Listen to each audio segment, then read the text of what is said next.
Hey everybody, I hope that you can hear me well.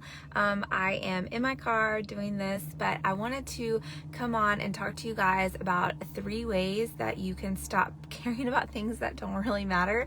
If you're anything like me, sometimes even the most trivial little things can just really get caught in this mousetrap in your mind, and you can't let it go. And you keep thinking about it, and you keep wondering about it and overanalyzing it and beating it to death, and just it's just something that's got you and you can't let it go, basically. And so I want to help you guys have some mindset tricks and tips to help you get past those things and how you can really move on from the things that really don't matter. So the first thing you need to do when you are wanting to let go of something that doesn't matter is to think about the perspective of, how does this really affect my life? And does it? A trick my mom used to play on me, I took college very serious. If there's one thing I could go back and tell myself is to, try and do good in school, but live your life at the same time in college. I took college very seriously. I graduated not at the top of my class, but close to the top of my class. And I just worked my brain to the ground doing preparing for tests and doing all the things. And I remember my mom calling me because I had terrible test anxiety. I would work myself into a trap of being just petrified to even go in and take the test, because I had just convinced myself there was no way I was going to pull off the grade that I wanted to pull off. And so I'd pre-decided it was going to be horrible. And so I'd get this terrible test anxiety, and I would call my mom, and this happened more than once, bawling my eyes out, telling her how I couldn't go in and take this test. And my mom would always tell me, Emily, is this test going to determine what your life will be like in 2 years? Are you even going to think about this test in 1 year? Is it going to matter to you 6 months from now? It feels like a big thing in this moment, but is it going to affect your life in 5 years? Are you going to remember this particular test, this exact grade that you get from it, and all the things? Is it really? And her whole point was to help me understand, this isn't going to matter. This isn't going to matter in a few months. And I think she knew that I had prepared and I was going to do the best that I could do. I just needed to get outside of my head feeling like this was something imminent, that it was going to change my life forever and determine my future. And so I ask you the same thing. Is this thing that you're hung up on, is it going to matter in a week? Is it going to matter in a year? Is it going to matter in 5 years? Is this truly going to impact your life as you feel that it may? Will it really matter? Will you even be thinking about this in 6 months? So get perspective on it. Is it really going to bother you? Is it really going to make a change in your life in a significant way?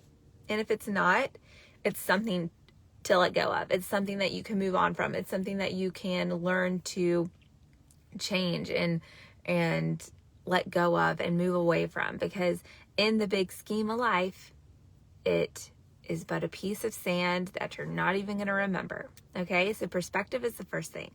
Is this really going to affect my life in any real significant way? And then the second thing is to figure out what doesn't matter. So the first step is to figure out what does matter, what the perspective is. Is it really going to bother you? The second thing is to figure out what doesn't matter. Knowing what doesn't matter to you is just as important as understanding what does matter to you, because it goes back to us being in the reality of time, not being able to get more of it, not being able to control how much we have. And it comes down to, what do you value? What you value is different from someone else. So just because you see someone else valuing something and it looks fun, and you literally think to yourself, oh, is that something I should care about? Is that something I should be doing? Well, probably not if you haven't started doing it by now. It doesn't mean you can't have new hobbies or new things that you like. But my point is, your value, what you value, is different, and it does change over time. Something you really valued 2 years ago, you may have gotten what you needed from that experience, and you don't value that particular thing as much. So if it's something that you're working on that doesn't really matter to you and you want to let it go, you need to recognize, does this matter to me? And does this matter to my life? And I read an article and I thought this was cool. It was a cool mindset way of helping you move past something. So the 3 little things you can say to yourself: is this my business? Is this someone else's business? Or is this nature's business? So the thought process is, if it's my business, then it's something that's affecting me, that truly is impacting my life and maybe worth the energy and the expenditure of time and effort and stuff on it to figure it out. If it's someone else's business, then it's me just kind of inserting myself into someone else's business that I don't need to be a part of, or I don't need to be worried about, because I can't control what someone else is doing. And if it's nature's business, like a sickness or a hurricane in the forecast, that's something we cannot control at all. That's nature's business. So you need to let that go. So that's a cool little way to dissect something that you're trying to figure out, or that's really consuming your thoughts and your feelings and your emotions, is really just to ask yourself, is this my business, someone else's business, or nature's business? And that helps you recognize how you need to let go of some things, what you need to surrender from, and recognize that you have no control over. Because here's the thing, worrying about something you don't have control over is completely wasted time and energy. Wasted. You're never going to get that time back. You're never going to get that energy back. That time you're wasting on something you can't control is just a complete waste.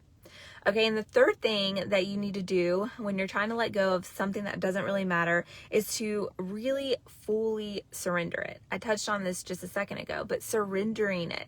If it's not your business, then let it go, right? And how do you surrender? I know for myself, and if you've listened to the podcast, you've heard me talk about so many different ways to work on your mindset, to change how you're feeling, to change how you're thinking, to really evoke differences in your life and how you're feeling and how you're handling it. And several of those are meditative prayers. So that's literally like getting a scripture that speaks to you and speaking it over yourself over and over and over and over and over again, and praying at the same time, surrendering it to the Lord, because He is the ultimate person that's in control, and He is the ultimate healer. He's the ultimate peacemaker, all of those things. And so really learning to let go of things that don't matter, sometimes it does just mean saying, okay, Lord, I don't have this. This isn't my business. This is her business. This is his business. And all you can do is pray for them and surrender that God is in control of that situation. And that implies to things that you can't control, like disease or sickness, or what's going on right now in our country with even the election, like things that we literally can't single-handedly control, or that in 10 years isn't going to change me as a person or my relationship with Christ or what I value. It's time to let that go. It's time to surrender that and give that over to God and say, Lord, I'm laying this down at your feet. I don't have the answers for this. I'm not meant to have the answers for this, and I'm letting this go. And I know for me, a person who deals with anxiousness and depression and things like that, in different seasons of my life, that has been the calling card. That has been the thing that helps me recognize the importance of my relationship with Christ first and foremost, and understanding more about myself and what I'm capable of. And so it's a sign of strength when you can recognize where you may be lacking and where you may be dealing with something in a negative or unhealthy way, and giving that to God, and recognize that you're not in control of this anymore, and He is. And so surrender is a practice. Surrender takes effort and diligence, and it's a discipline to let something go, to hand it to Him, and to stop thinking about it, to stop putting your effort and your energy into something that isn't your business, or isn't going to impact you in the long run. Learning to let that go. Because again, you know, life is a blessing, it's a gift. And to waste time on things that you don't value, that aren't part of your, wheelhouse, so to speak, is not something we should really invest in, and allow to control our reactions and our interactions and our emotions. We are in control of that. And so we get to decide where we put our energy and where we put our focus and our time. So my 3 things, again, you need to figure out what your perspective is. Does this really matter? Is this really going to matter in a day, in an hour, in a year, in 5 years? 2, whose business is this? Is this my business, someone else's business, or nature's business? And 3, surrendering it and letting it go and recognizing that what's not in your control cannot be controlled by you. And so spending energy and time and emotion on something that you have no control over is a complete waste. Complete waste. Complete waste of your skills, your time, your emotion, your mental health, and it's not worth it. So I hope this helps you if you've been grappling with a lot. I know just as a culture, we all have just been dealing with a lot, from COVID to elections to all the hurt and pain that we're seeing and we're being forced to be a part of. We have to remain aware of what's in our control, what truly matters in our lives, and how we can surrender those rest to Christ. So I hope this was encouragement to you, and I will talk to you soon. Bye for now.